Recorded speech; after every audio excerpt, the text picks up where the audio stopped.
Ruling party electing its new leaders. Here's a look at the scene on social media.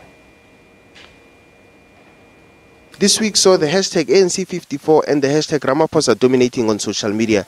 Both hashtags were trending after the governing party held its 54th national conference. Thousands of delegates converged at Nasrec in the south of Johannesburg to, among other things, elect the party's new leadership. But the event was marred with allegations of vote rigging and unfair treatments towards members of the media, just to name a few. A video of a police pushing a journalist was doing the rounds on social media, and so were allegations of police touching female journalists inappropriately. Then there were allegations of the missing 68 votes when the hashtag Nasrec68 started trending. The ANC held several meetings in an attempt to resolve a dispute over the concerns that the 68 votes could have an impact on the position of the Secretary General. Also trending was Ramaphosa and Magashule. Cyril Ramaphosa was dominating social media after he emerged as the winner of the ANC's top position, while Magashule shocked many people when he emerged as the party Secretary General. Another shocking moment was when some SACP top leaders did not make it into the new ANC NEC. Blade in Zimande and some ministers including Thulas Nxesi, Gugule Nkwinti and Senzeni Zokwana did not make it to the new list. Was the announcement that the ANC's Committee on Economic Transformation has agreed to amend the constitution to enable land in expropriation without compensation. Ramaphosa has told thousands of delegates that the move will not undermine the economy. Deputy Prosecution Boss Nomgcobo Jiba was also trending on Thursday.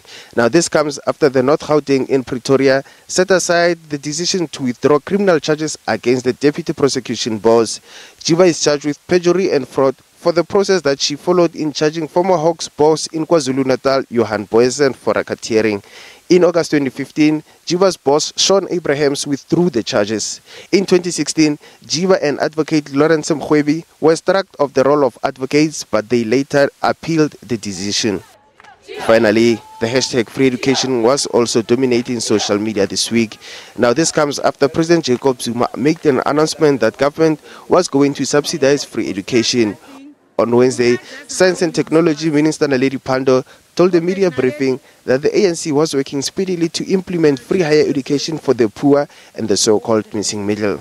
Government must act speedily to implement the free higher education for young people from poor and working class backgrounds, and also to provide support for families in the middle strata who are unable to meet the full costs of higher education.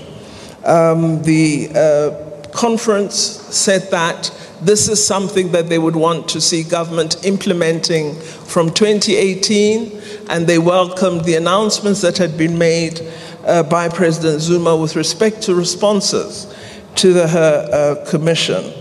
The announcement by President Jacob Zuma is despite the Hear Commission findings that doing so was not viable at this stage. The Commission also suggested that other funding models be explored. Pandor says the Commission resolved that free education for certain groups should be implemented from next year. Finance Minister Melusi Kigaba is however expected to give more clarity on this during his 2018 budget speech.